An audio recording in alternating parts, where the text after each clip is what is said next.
बेटी लड़ झगड़ कर मायके में आ गई थी। शुरू शुरू में सबको अच्छा लगा, पापा को भी मम्मा को भी। आजा बेटा, कोई बात नहीं, ये तेरा ही घर होता है, जब चाहे तब आ जाओ, क्या परेशानी है। लेकिन इस तरह से आई हो ना, ये अच्छा नहीं लगा कि जैसे तुम लड़ झगड़ कर आ जाती हो, आराम से आती, अपने सास ससुर को बताकर आती, अपने पति को बताकर आती। लेकिन हमने उनको फ़ोन कर दिया है, कोई बात नहीं। 8 दिन हुए, 10 दिन हुए, उसके बाद वही बेटी सबको घर में जैसे बोझ लगने लगी थी। सब अपने अपने कमरों में चले जाते थे, एसी रूम में। दो भाई थे, 2 भाभियां थी, अपने रूम में चले जाते। मम्मी और पापा भी अपने रूम में चले जाते और वो अपना चैनल ही चलाया करते, उनकी न्यूज़ ही चला करती।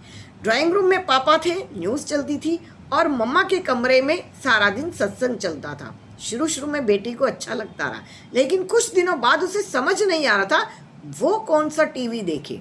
मोबाइल में लगी रहती थी, लेकिन उससे कोई बात करने वाला नहीं था। सबका अपना लाइफस्टाइल था, माँ का भी अपना लाइफस्टाइल था।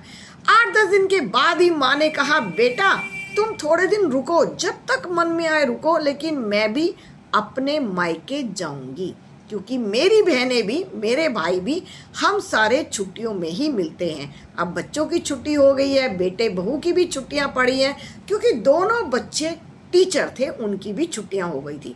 मैं भी छुट्टियों में ही अपने घर जाती हूँ, मेरी बहनें भी आ जाती हैं। बड़ा मज़ा आता है जब हम भाई बहनों के साथ रहते हैं। तुम यहाँ रहोगी तो मैं निश्चिंत रहूँगी, क्योंकि तुम अपने पापा का ख्याल रख सकती हो। ऐसे तो तुम्हारी भाभियाँ हैं, लेकिन तुम अपने पापा का ख्याल रख लेना। और कहकर उन्होंने भी अपना बैग पैक करना शुरू कर दिया था। अब बेटी को समझ में आ चुका था कि मुझे कहाँ रहना है, मैं किसके साथ रहूंगी। माँ का भी मायका था, मम्मा की भी मम्मा अभी तक थी, और मम्मा की मम्मा अब कितने साल तक रहेंगी उसे अंदाजा नहीं था। माँ कहती थी अब थोड़े ही दिन की तो बात है, मेरी माँ पता नहीं कब चली जाएंगी। भाई बहनें मिलते हैं तो बहुत अच्छा लगता है।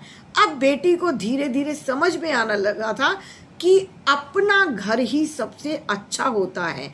जिस घर को वो छोड़कर चली जाती थी, वही घर उसके लिए सबसे अच्छा था।